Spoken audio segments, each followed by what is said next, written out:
Vous allez aussi pouvoir poser des questions sur le thème, vous posez des questions, Inch'Allah, sur le thème. Peut-être une question posée, les deux temps vont répondre. Voilà, celui qui va poser la question aura peut-être 1 minute à poser la question. Nous aurons 3 minutes chacun pour répondre à la même question. Une question posée aux musulmans, les musulmans vont répondre et aussi les frères chrétiens vont répondre. Et si la question est posée aux chrétiens, ils vont répondre et par la suite nous aussi on va répondre sur la même question.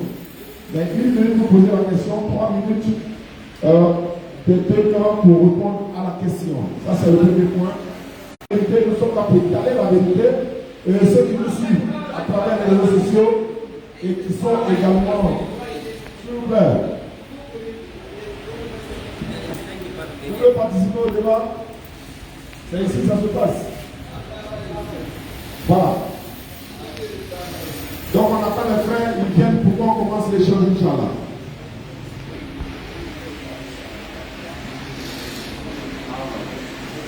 Nous sommes, je rappelle que nous sommes à la salle des jeunes de Nyongo. Voilà, on a été ici en 2022 pour un débat avec des frères chrétiens. Alhamdulillah, ça s'est très bien passé. Nous sommes de retour ici en Guinée. Aujourd'hui, c'est le 2 mars 2024 qui correspond au 21 Sha'aban 1445 de régime. Nous sommes dans le mois qui précède, n'est-ce pas, le mois de Ramadan. Le mois prochain, Inch'Allah, c'est le Ramadan, non. C'est dans ce mars là même. Voilà, mais dans le mois, dans le calendrier grégorien. Voilà. Et nous sommes dans le 8e à l'humanité tout entière pour nous sauver. Les frères chrétiens vont nous expliquer sur la religion qu'ils pratiquent. Nous allons essayer également de montrer.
Alors, salam alaikum wa rahmatullahi wa barakatuh. Chers frères, s'il vous plaît, on va commencer là. Allô? La troisième fois.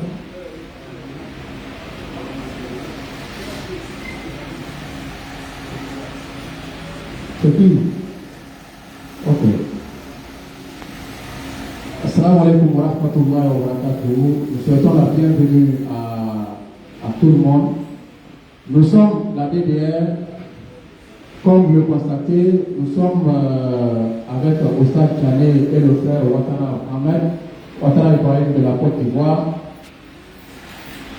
Et ce soir, on va assister à un débat entre Oustaz Tchané et son équipe, les frères chrétiens ici présents. Le thème d'aujourd'hui, entre l'islam et le christianisme, quelle est la religion qui vient de véritable Dieu? C'est ça le thème d'aujourd'hui qui va être développé ici. Et donc, d'entrée de jeu, je vais informer les frères, la ligne de questions-réponses, et après on va donner la parole. En 10 minutes aussi, on va donner la parole au public de poser la question. Donc, nous demandons d'être juste...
Donc, comme je disais, nous sommes...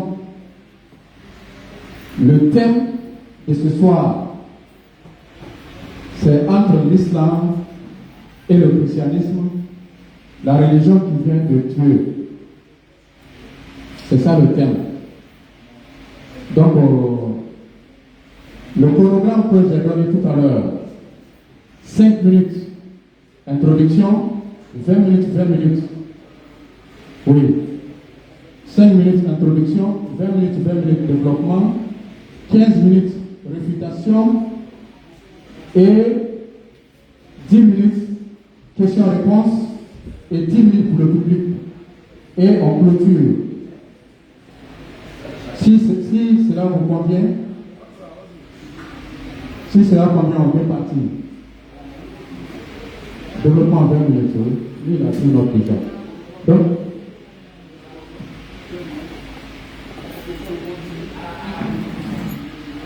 Donc, les frères chrétiens ont choisi le thème et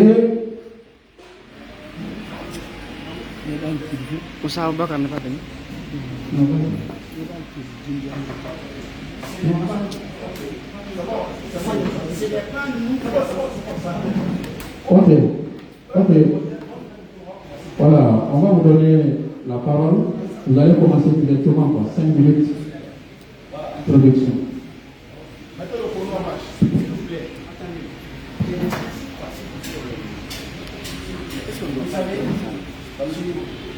Chez nous, bon, c'est bon, c'est pas grave. En tout cas, si ça sort bien, vous avez vu. De prendre la parole en première position. Si ça sort bien. Peut-être que c'est la caméra directe qui. Si ça c'est la caméra directe, n'est-ce pas? C'est pas direct. C'est ce qui fait. C'est direct là. Donc nous pensons que c'est pour ça que jamais il va d'abord commencer. Comme nous on n'est pas chez nous en Côte d'Ivoire, on est en Guinée, c'est vous qui nous recevez, non? Non. Vous êtes en Guinée, nous on n'est pas chez nous. Je ne vous considère pas ici comme un Ivoirien. Écoute-moi. On n'est pas dans ça. Écoutez-moi s'il vous plaît. C'est vous qui nous recevez. Nous sommes français. Il n'y a pas de problème. On va commencer l'introduction et ils vont commencer le développement. Il n'y a pas de problème. Nous on va commencer l'introduction, on va commencer le développement. Ils vont commencer. Donc, on va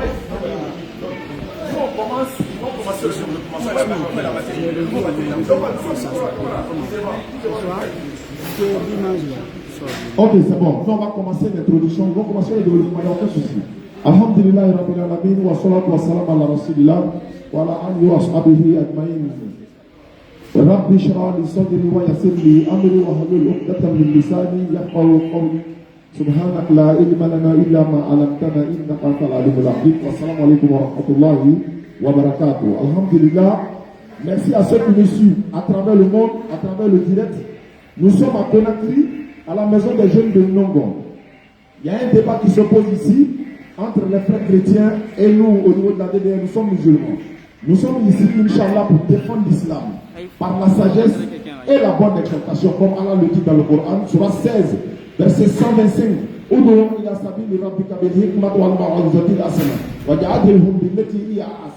Ça c'est inspiré le Coran qui soit 16, 125. Par la sagesse et la bonne exhortation, appelle les gens au sentier de ton Seigneur et discute avec eux de la meilleure façon. C'est ce qu'Allah dit dans le Coran et c'est ce qui va se passer. Alhamdulillah, le thème de ce soir, comme vous le savez, entre l'islam, c'est moi qui ai choisi le thème. Parce qu'on a l'habitude de débattre, Jésus est Dieu, il n'est pas Dieu. Voilà, Mohammed sallallahu alayhi wa sallam a dit un vrai prophète n'est pas un vrai prophète. Vous n'aurez pas le paradis. Tout ça là est long. Moi j'ai préféré englober pour dire, vous êtes chrétiens, nous sommes musulmans, vous êtes ici ce soir pour défendre votre religion, le christianisme. Elle vient de Dieu? Si oui, vous allez me donner les preuves. Est-ce que l'islam est une religion venant de l'éternel Dieu pour sauver l'humanité? Le thème n'est pas qui des deux religions sauvent, mais laquelle est la véritable religion qui, n'est-ce pas, a le vrai livre, a la vraie religion, a le vrai Dieu, a la vraie manière d'adorer, a le vrai paradis. En tout cas, il n'y a pas de faux dedans. C'est ça, à terre, quoi, en français, terre à terre, pour parler comme ça en Côte d'Ivoire. La vraie religion, là, nous on dit par la grâce d'Allah, c'est l'islam. Et les preuves que nous allons donner, elles seront coraniques. Et par la suite, s'il y a des réfutations, on rentre dans la Bible par la grâce d'Allah. Pour commencer, tout simplement, Allah dit, je donne les références, qui prennent les références et qui prêtent attention aux questions posées. Allah dit, ok, 5 minutes, c'est bon. Oui. Allons-y. Oui. Vous avez 5 minutes, hein? Quand il reste 1 minute, il signale pour qu'on puisse conclure, quoi. D'accord. Ils vont faire leur, comment on appelle ça, leur introduction et puis ils commencent le développement. On va commencer l'introduction. D'accord. Allez-y. Bonsoir à tout le monde. Stop chrono, hein, c'est parti.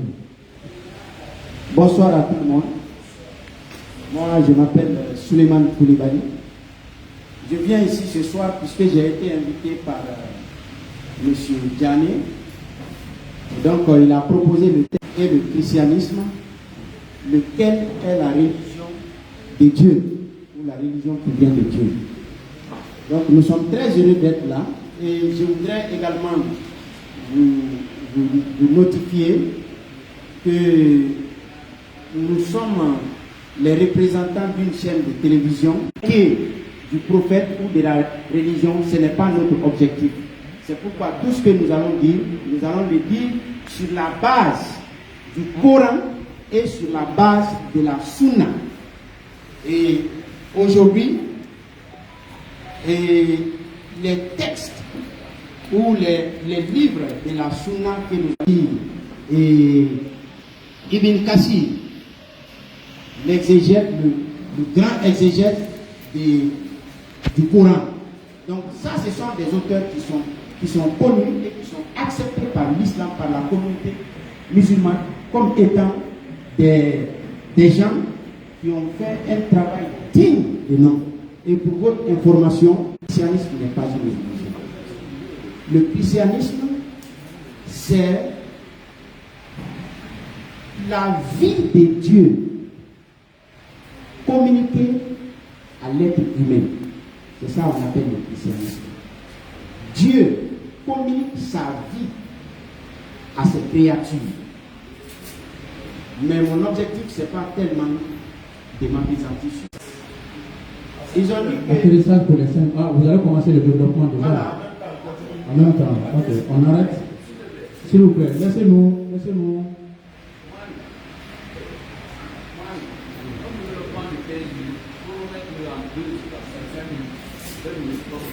Non, nous on lance et on donne 20 minutes. Oui, mais est-ce que sont là, après les 10 minutes, on fait pause pour qu'on passe la parole à ce qu'on va pour reste dans les 2 minutes. Ok, à 10 minutes, on va vous signaler après 10 minutes, 10 minutes. Ok. Donc, ce soir, très rapidement, est une religion que je respecte beaucoup. Pour avoir été moi-même musulman. Et donc, je connais un peu les pratiques de l'islam. Et quand je regarde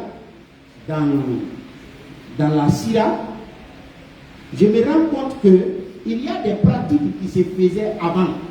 C'est-à-dire dans la période qu'on appelle la Jahiliya, la période pré-islamique, il y a des pratiques qui se faisaient par des idolâtres, des païens à la Mecque, mais qui, curieusement, se retrouvent aujourd'hui dans l'islam.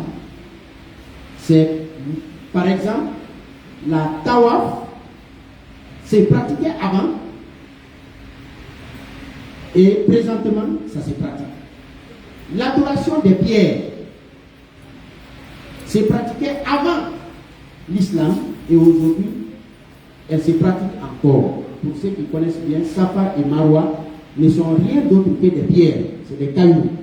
Et quand on va au pèlerinage, on fait des rituels autour de ces pierres.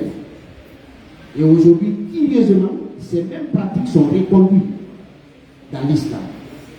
Maintenant, je vais très rapidement demander à mon frère de me lire comment le prophète, bon, il n'était pas encore prophète, comment Mohamed a reçu son appel. Parce que si on veut parler du fondement d'une religion, ça dépend forcément de comment son prophète a été appelé par Dieu. Donc voyons ça. Nous prenons. L'ange vint à lui et lui demanda de lire. C'est dans la Sira. Pour qu'on soit court, je raccourcis. Ok. Merci. Au fait, cette histoire se trouve à la fois dans la Sira, mais ça se trouve aussi dans Bukhari. Ici, c'est Sahih al-Bukhari, le 3e hadith. Donc, lis maintenant. Mais on ne peut pas tout lire, donc on a sauté le haut, on lit juste au milieu, à cause du temps. Oui. L'ange vint à lui et lui demanda de lire. Le prophète répondit, je ne sais pas lire.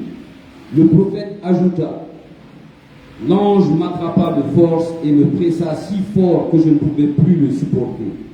Il me relâcha ensuite et me demanda à nouveau de lire. Ce à quoi je répondis, je ne sais pas lire. Il m'a alors rattrapé et m'a pressé une deuxième fois jusqu'à ce que je ne puisse plus le supporter. Il me relâcha alors et me demanda à nouveau de lire. Mais je répondis à nouveau, je ne sais pas lire. En parenthèse, ou que dois-je lire? Il m'attrapa alors pour la 3e fois et me pressa, puis me relâcha et me dit, lis au nom de ton Seigneur qui a créé tout ce qui existe, qui a créé l'homme à partir d'un caillou. Lis et ton Seigneur est le plus généreux. Donc, voilà comment Mohamed a reçu son appel prophétique. C'est-à-dire qu'il va dans une grotte. La grotte d'Ira. Et là, un événement se passe. Et je vous rappelle que c'est une pratique qui se faisait avant l'islam. Chaque grande famille avait une construction sur cette montagne. Et les gens, de façon périodique, s'y rendaient pour prendre un temps de méditation. Et c'est dans ce sens-là que Mohamed s'est retrouvé dans cette grotte. Mais il va se passer quelque chose de très bizarre.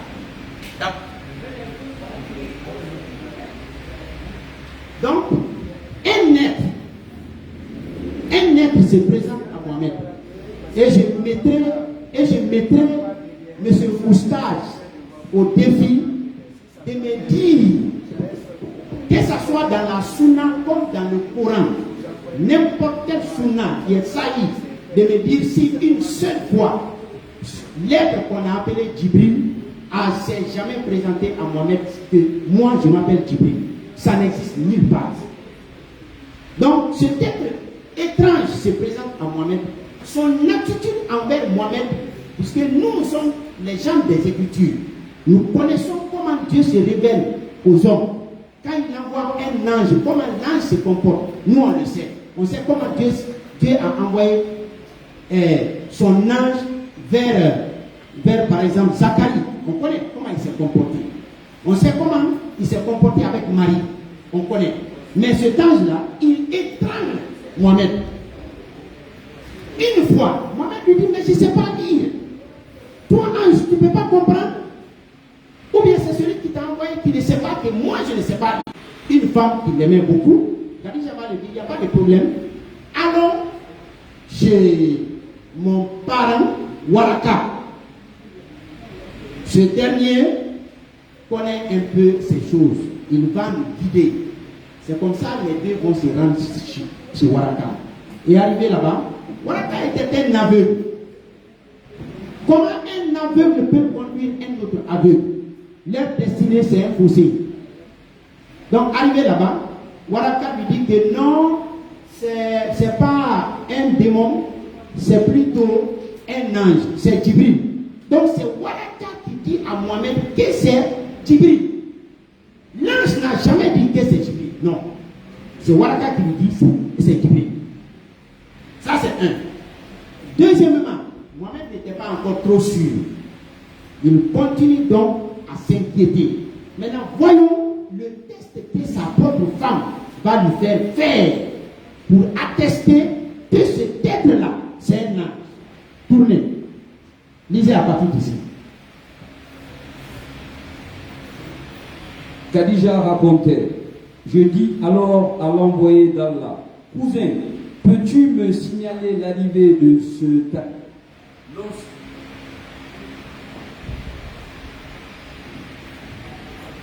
Le micro, ok. Khadija racontait, je dis alors à l'envoyé d'Allah, cousin, peux-tu me signaler l'arrivée de ce ami lorsqu'il te rendra visite? Oui, je le peux. Dis-le-moi donc dès son arrivée. L'ange Djibril visita l'envoyé d'Allah comme d'habitude et Mohamed cria aussitôt, Khadija, voici Djibril. Cousin, dit-elle, assieds-toi sur ma cuisse gauche. Il se leva et s'assit sur sa cuisse. Cousin, excusez-moi, on va aller pas à pas ici. C'est-à-dire, Khadija veut faire un test pour savoir si cet être qui est venu se montrer à son mari est véritablement un ange.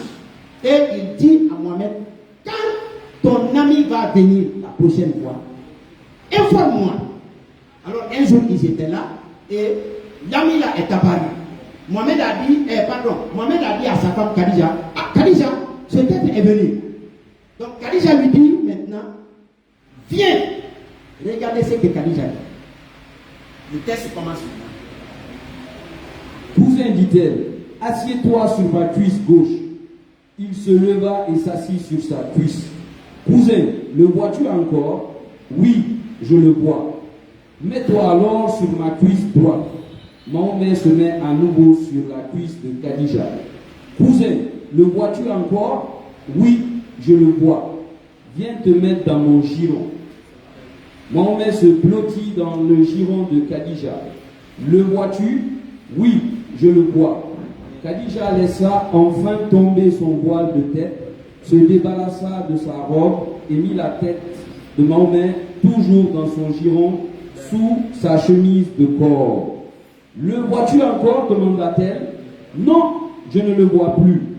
Cousin, sois heureux et tiens bon. Ton ami est un ange du ciel et non un démon. 10 minutes. Comme vous l'avez dit. Je prends encore juste 2 minutes. Suivez. Ça, c'est extrêmement important.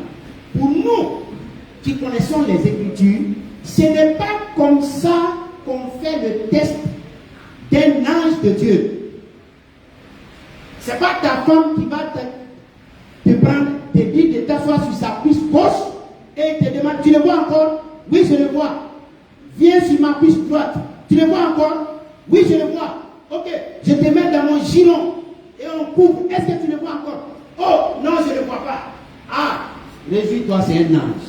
C'est pas comme ça qu'on reconnaît les anges. Non, je suis désolé, mais si c'est comme ça que Mohamed a reçu la révélation de Dieu, nous disons que cet ange-là, peut-être c'est un ange, mais c'est un ange déchu, un ange satanique. Il n'est pas de Dieu. Puisque ça, on ne l'a jamais vu dans les Écritures, ni dans la Torah, ni dans le Zaboura, ni dans l'Injila. Ça n'a jamais existé. Donc, arrivé ici, pour ne pas abuser du temps de l'autre, je vais passer la parole à mon ami. Je remercie mon cher confrère pour le bien exposé qu'il a fait. Moi, je vais directement aussi m'attarder sur les contradictions du Coran. Il y a assez de contradictions dans le Coran, ça il faut le dire. Par exemple, la manière de prier le Coran, directement, il y a beaucoup de musulmans parmi nous ici qui ne savent pas comment c'est la direction qu'il faut prendre. Est-ce qu'il faut prendre directement la direction de la Kaaba? Maintenant, ils vont prouver le contraire. Il y a une contradiction à ce niveau. On va dire, prenez Surat 33, verset 50. Surat 2, verset 115. Surat 2, verset 115.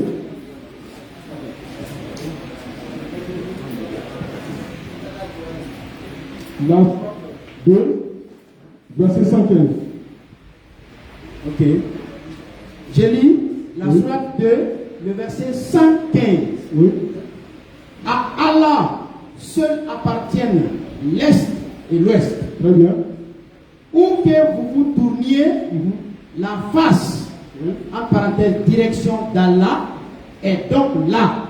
Car Allah a la grâce immense. Très bien. Il est omniscient. Très bien. Donc, où que tu tournes, c'est Allah qui a créé l'Est, c'est lui qui a créé l'Ouest, c'est lui qui a créé partout. Partout où tu tournes ta face, Allah, en tout cas, il est avec toi.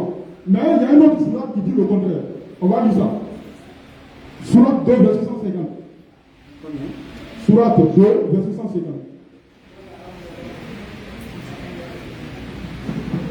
Le sourate. Ok. La sourate 2, le La verset sourate 2, verset 150. 150. Et d'où que tu sortes, tourne ton visage vers la mosquée sacrée. Et où que vous soyez, tournez-y vos visages, afin que les gens n'aient pas d'arguments contre vous. Donc, pour ne pas que les gens puissent avoir des arguments contre vous, tournez vos visages vers la mer. Mais, premièrement, il nous a dit quoi? Il dit c'est lui qui a créé l'Est et l'Ouest. Que tu peux tourner ton visage partout. Et il va t'écouter. Mais maintenant, il te dit encore de tourner ton visage vers la Kaaba. Donc, nos frères vont nous dire c'est quelle position on va prier. Parce que moi, je vais me convertir. Mais c'est quelle position on va adopter. Parce qu'elle nous dit, partout on peut se trouver. Après, elle nous dit encore, on a qu'à regarder vers la Mecque. Donc, ça c'est une contradiction. Écoutez ce que nous on dit ici. Jean 4, verset 24. Ça, c'est notre position, ça. Jean 4, verset 24.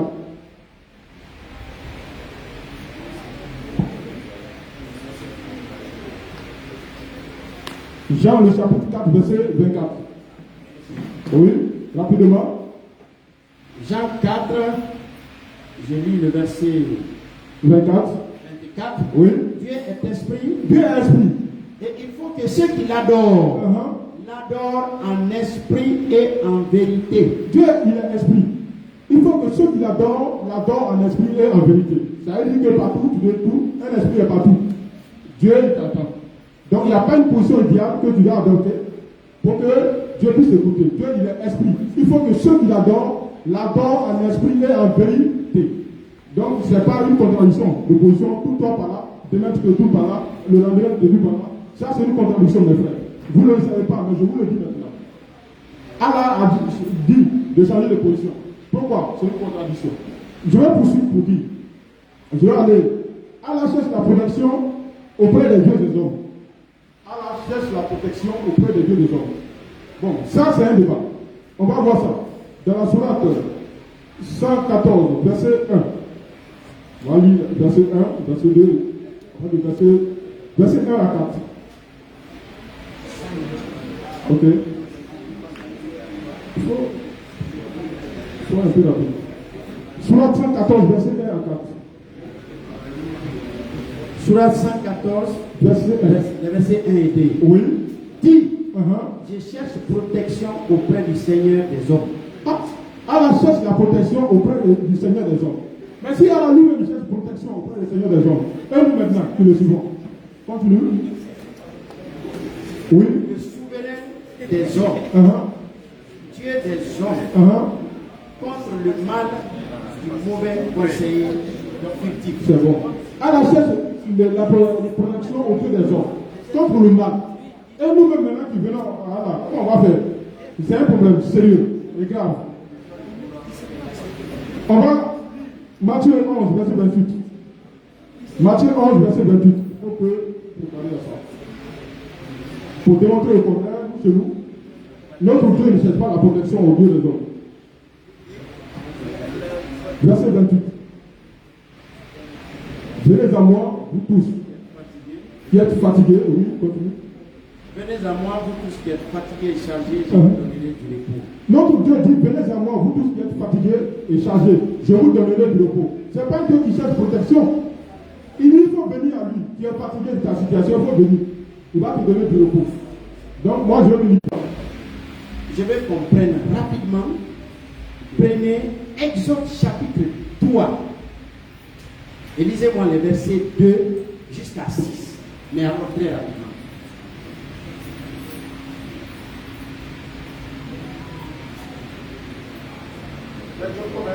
Exode 3, du verset 2. L'ange de Jéhovah lui apparut alors dans une flamme de feu au milieu d'un buisson, et quoi le buisson ne brûle pas. Quand Dieu vit qu'il s'avançait pour regarder, il appela du milieu du buisson, Moïse, Moïse. Il répondit, le voici. Alors il dit, ne t'approche pas plus, enlève tes sandales, car tu te trouves sur un sol sacré. Puis il dit, je suis le Dieu de ton père, le Dieu d'Abraham, le Dieu d'Isaac et le Dieu de Jacob. Alors Moïse se cacha le visage. Amen. J'ai dit Amen. Voilà comment Dieu se révèle à un homme. Dieu s'est révélé à Moïse dans un buisson ardent. L'arbre était en feu et ne se brûlait pas. Moïse, curieux, va dire, attends, je vais m'approcher pour voir ce spectacle. Et en s'approchant, une voix sort de ce buisson et lui dit, Moïse, je suis le Dieu de ton père, le Dieu d'Abraham, le Dieu d'Isaac, le Dieu de Jacob. Le temps nous manque, mais si vous lisez par la suite, dans leur conversation, Moïse va demander à l'Éternel, si je vais vers les enfants d'Israël et qu'ils me demandent quel est le nom de leur Dieu, du Dieu de leur père, qu'est-ce que je vais leur répondre? Dieu a utilisé la pédagogie. Il n'a pas étranglé Moïse. Il ne l'a pas violenté. Dieu, comme le disent les anglophones, des fois c'est un gentleman. Il n'est pas forcément quelqu'un qui fait du chaos. Non. Si tu es innocent, il sait comment t'aborder. Donc, il aborde Moïse et lui dit, je suis mon nom, je suis le Dieu de ton père, Abraham, Isaac et Jacob. Et Moïse va... Chrétiens, pour leur explication, le développement qu'ils ont donné, je pense que le thème, le frère il a jeté déjà le thème d'un parallèle. La religion qui est acceptée d'Allah, c'est l'islam. Surat 3, le verset 19. Le mot religion y est. La religion qui est acceptée d'Allah, c'est l'islam. Surat 3, 86. Ça dit que le nom de ma religion est dans mon livre et c'est l'Éternel lui-même qui m'a appelé musulman. Je vous demande pardon. Vous allez nous dire qui vous a appelé chrétien. L'assistance veut savoir en fait. 82. Nous avons fait descendre un Coran comme une guérison. Le nom du Coran est dans le Coran. Le nom de la Bible n'est pas dans la Bible. Ils sont là. Ils peuvent me démontrer si c'est vrai ou faux. Qui me donne voilà le nom de la Bible? Puisque vous l'appelez la Bible religion, même si vous la refusez comme religion, mais c'est votre religion. Ne la rejetez pas aujourd'hui. Si vous n'avez pas d'argument, admettez-le. Donc vous prenez note de ce que je dis. Je vais voir le nom de la Bible dans la Bible. Si elle n'y est pas, expliquez-vous. Je veux voir quand même où l'Éternel vous a appelé dans le christianisme. Il y a le nom tous unanime que notre divinité s'appelle Allah. Mais ils sont chrétiens. Ils savent très bien que tous les chrétiens ne sont pas d'accord que Jésus est Dieu. Ils savent ça. Les témoins de Jéhovah disent Jésus n'est pas Dieu. Le frère qui est assis là, qui est catholique, il dit Jésus, Marie est la mère de Dieu. Mais s'ils sont évangéliques, ils sont gens où Dieu a été frappé dans la Bible. Genèse 32, verset 24 à 30. Il dit, j'ai lutté avec Dieu face à face et j'ai été vainqueur. Mais qu'est-ce que Allah dit à Mohammed, répète. Il faut répéter. Oui, je répète. Je cherche protection. Mohammed répète, je cherche protection. Tu dis, Allah dit, il est Allah cherche protection. Ou bien tu fais exprès, voilà. Ou bien tu n'as pas d'argument. Comme tu as dit, il est écrit, dis, je cherche protection auprès du tout miséricordieux. Mais qui a dit de dire? Et le dire, ça veut dire quoi? On dit quoi répéter? Frère, arrêtez, frère. Donc, le thème choisi, revenez dans le thème. Entre l'islam, si je suis à 10 minutes, tu me dis, hein. Déjà, comme on n'a pas assez de temps, je vais d'abord apporter des éléments de correction très rapidement sur les incompréhensions que le frère a avancées et entrer dans mon argumentaire. La religion chrétienne, le christianisme n'est pas une religion. Je me demande si, quand les chrétiens avancent ça, s'ils prennent soin de chercher la définition réelle de religion. La religion, c'est ce qui te relie à ton Créateur, mon frère. La religion, c'est ce qui te relie à ton Créateur. Donc quand tu n'as pas de religion, tu n'es pas lié à ton Créateur. Ça ne va vraiment pas par quatre chemins. Religion, ça vient de religio, religare. Regardez la définition tout simplement, en latin. Religare, ce qui te relie à ton Créateur, tout simplement. Maintenant, tu vas me dire le christianisme c'est une doctrine. Est-ce que tu sais que la doctrine c'est un synonyme de religion? Tu ne savais pas? Bon, on va aller très rapidement. Peut-être directement en affirmant je suis Gabriel, etc. Il faut me prendre la sourate 53, s'il te plaît. Sourate 53. Par l'étoile la femme d'éclair. À partir du verset 1 et suivant, vas-y, dis rapidement, mon temps est en train de passer. Votre compagnon n'était pas égal. L'ange Gabriel à la force prodigieuse. Continue. Dieu de sagacité, oui. C'est alors qu'il se montra sous sa forme réelle angélique. C'est alors qu'il se montra à Mohammed sous sa forme réelle angélique. Vous donc de ce qu'il voit, pourquoi vous contestez le prophète de ce qu'il voit, frère? Le Coran est en train de te parler, sois attentif, frère. Pourquoi vous contestez? Le Coran est en train de vous répondre. Il l'a pourtant vu lors du notre destin. Donc arrêtez ça. Et quand tu rentres dans les livres Bukhari, etc., mais si tu aimes tant ces livres islamiques, tu ne vas pas les plus islamiques. Attendez. Donc Dieu merci que vous croyez en cette histoire. Mais vous savez que Warakat n'était pas musulman. Warakat était quelqu'un qui suivait les enseignements de Jésus-Christ. Maintenant, lui qui suit là du prophète, il confirme que c'est réellement l'ange Gabriel et non un démon. Donc une fois de plus encore, tu cites quelque chose qui te toi-même. 5 minutes. La sourate 2, verset 115. Tu as pris ce verset pour dire Allah, il dit, il est le Seigneur du Levant et du couchant. Et il dit, où que vous, prenez le verset rapidement, frère. Sourate 2, verset 115. Soyez attentifs, frère, écoutez ici. Sourate 2, verset 115, il dit quoi? Sourate 2, verset 115. Oui. À Allah seul appartient l'Est et l'Ouest. Oui. Ok. Cela maintenant qu'il va leur donner maintenant une direction d'adoration qui est la Qibla, donc face à la Kaaba. Maintenant je vous dis ici dans la Bible, ne commettez pas l'erreur. Dans la Bible, les enfants d'Israël, ils ont fait face à une maison et ils ont adoré l'Éternel faisant face à cette maison. Ils avaient une direction d'adoration, les enfants d'Israël, dans la Bible. Ça sera pour vous une surprise désagréable. Mais est-ce que c'est la maison qu'ils ont adorée? Non. Le Coran te dit Faliya Abudu Rabba Hazal Bayt. C'est le Seigneur de la maison qui nous adore dans la maison. Maintenant, quand vous parlez de la pierre, est-ce que vous savez que dans votre Bible, jamais ni interruption, ni fin d'existence? Mais Jésus a été interrompu 72 et il est mort, il a été ressuscité. C'est lui l'Éternel. Le véritable Dieu ne meurt pas. 1 Timothée 6,16. Dévoile la ici. Maintenant, on vous donne la parole. Un thème est bien précis. Démontrer entre l'islam et le christianisme quelle est la religion, si vous voulez, quelle est la doctrine qui est la vérité et qui donne le salut. Si vous voulez, on amène pour le thème religion. Quelle est la doctrine? Si vous voulez, je dis bien si vous voulez. Ça, c'est encore pour vous faciliter les éléments de correction sur toutes ces compréhensions que vous avez avancées ici. 2 minutes. Combien? 2 minutes. 2 minutes?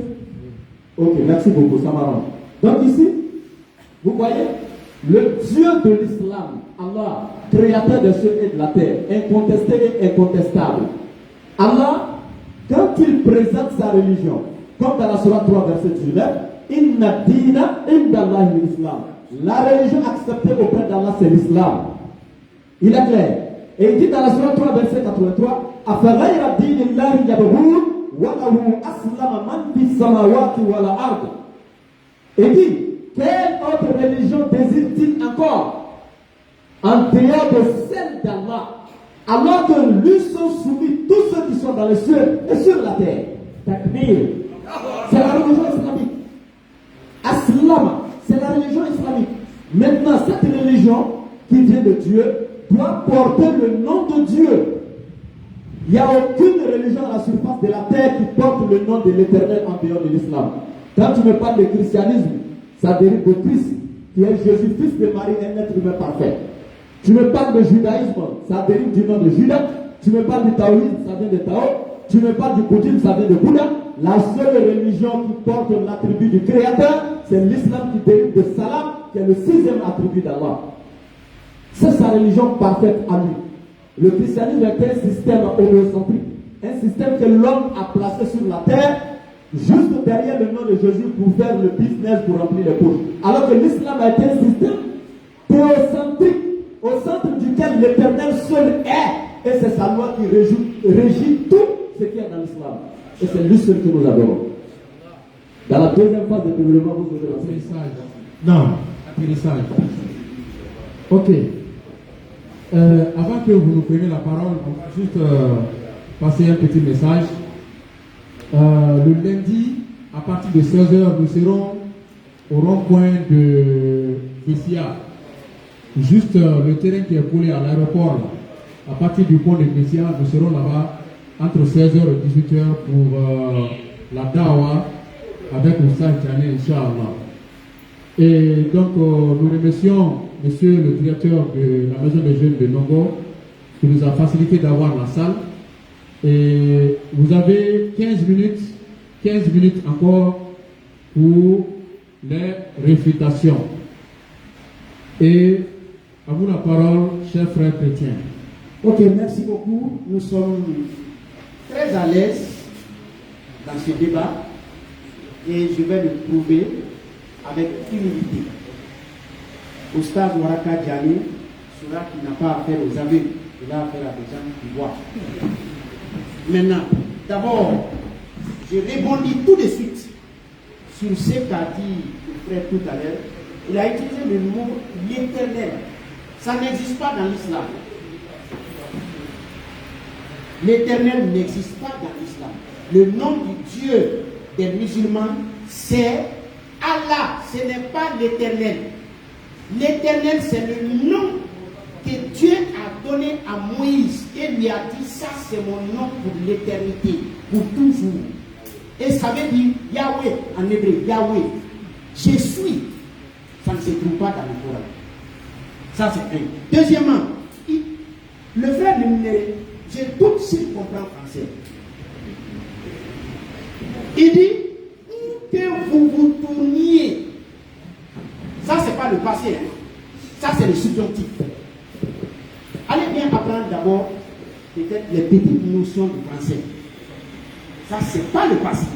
Maintenant, rapidement, je vais rebondir sur le nom chrétien. Prends-moi d'abord dans le Coran, très rapidement. Sourate 2, le verset 113. Sourate 2, le verset 113. Rapidement.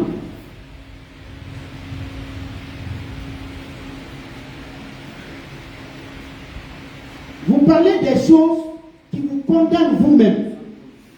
Sourate 2, le verset 113. Et les Juifs disent, les chrétiens ne tiennent sur rien. Et les chrétiens disent, les Juifs ne tiennent sur rien. Alors qu'ils lisent le livre. Va au verset 140. Suivez bien, chrétien, juif, chrétien, juif. Et ici, c'est Allah qui parle. Il n'y a pas la parole d'un homme dans le Coran, c'est Allah qui parle. Allah dit, chrétien, oui. Le verset 40. Où dites-vous qu'Abraham, Ismaël, Isaac et Jacob et les tribus étaient juifs ou chrétiens? Voilà. Maintenant, si le mot chrétien n'est pas un nom ou une appellation légitime, pourquoi Allah n'a pas utilisé le nom approprié? Ça, c'est aussi simple que ça. Si quelqu'un, je vais être terre à terre, si quelqu'un vient moi m'appeler Bissau Guinée, je vais le rectifier pour lui dire non, c'est plutôt Guinée, c'est pas Bissau Guinée. Mais si moi-même, en tant que Guinéen, j'appelle, ou en tant que créateur, j'appelle les Guinéens, c'est puisque je reconnais qu'ils sont Guinéens. Donc ça veut dire que ce n'est pas seulement les païens qui l'ont dit, mais Allah aussi reconnaît que les chrétiens s'appellent chrétiens. Sinon il n'allait pas nous appeler chrétiens. Il allait donner un autre nom. Mais pourquoi il donne ce nom? Et je vais plus loin. Prends la sourate 10, le verset 94. On va finir avec cette histoire. Je vais les cuire. Oui. Rapidement, on n'a pas de temps. Rapidement, s'il vous plaît. Puisque mes amis aussi doivent parler. 94. Oui. Et si tu es en doute, Mohamed, Allah te parle. Si toi, Mohamed, tu es dans le doute sur le Coran que moi, Allah, je t'ai donné. nous avons fait descendre vers toi. Interroge alors ceux qui lisent. Il dit, si Mohamed est dans le doute sur le Coran que Allah lui a donné, Mohamed doute de ce Coran-là. Il ne croit pas que c'est la parole de Dieu. Il dit, le seul recours va vers les gens qui lisent les Écritures, les chrétiens. Les gens qui lisent les hommes des Écritures, c'est les juifs et les chrétiens. Tout le monde le sait. Alors pourquoi, si le christianisme ne vient pas de Dieu, Allah serait-il un Dieu de contradiction qui condamne tantôt que c'est pas bon et en même temps dit même à son prophète, va vers les chrétiens, demande-les si toi tu es dans lui. C'est que beaucoup de musulmans, les oustas Waraka Djane, n'ont pas aujourd'hui l'humilité d'aller vers nous. Vous qui ne passera pas par l'enfer. Il n'y a personne. Ici, on ne s'adresse pas aux chrétiens. La révélation est donnée à Mohammed, le prophète. Et Allah lui dit, Mohammed, il n'y a pas. Ceux qui étaient croyants, oui, et nous y laisserons les non-croyants agenouillés. Allah est clair. Il dit, tous les musulmans iront d'abord, dès qu'ils meurent, ils iront d'abord en enfer. Ce n'est pas moi qui le... Non, suivez, s'il vous plaît. C'est ce que sauveront les pieux. Les pieux, naturellement, c'est les musulmans, pour Allah. Et nous y laisserons agenouiller les injustes. Maintenant, prends le tafsir pour enlever tout équivoque. La page 4. Oui, dis le tout. Oui, on va patienter, on va lire. Tafsir, ça va prendre longtemps. Tafsir Ibn Kathir, Surat 19, verset 60. Non, pas Surat. Sur la Surat. Oui, sur la Surat. Oui. Cela, 71. Je sauverai ensuite les soumis et je laisserai les mécréants agenouillés dans l'enfer. Cette précipitation en enfer ou l'arrivée auprès de lui a suscité une divergence dans les opinions dont nous allons montrer ci-après comment les oulémas ont avancé leur interprétation. L'imam Ahmed rapporte qu'Abou Samia a dit, en discutant la question de la précipitation, certains ont dit que les croyants n'y entreront plus, et d'autres ont répondu que tous les hommes y seront précipités sans exception, puis Allah sauvera ceux qui auront cru. Je rencontrai Jaber ben Abdullah et lui, il est un contemporain et un homme proche du prophète. Oui. Et en lui posant la même question, il répondit, tous sans exception. Il répliqua, je pleure parce que je ne me rappelle des dires, je me rappelle, parce que je me rappelle des dires d'Allah, ceux-là seront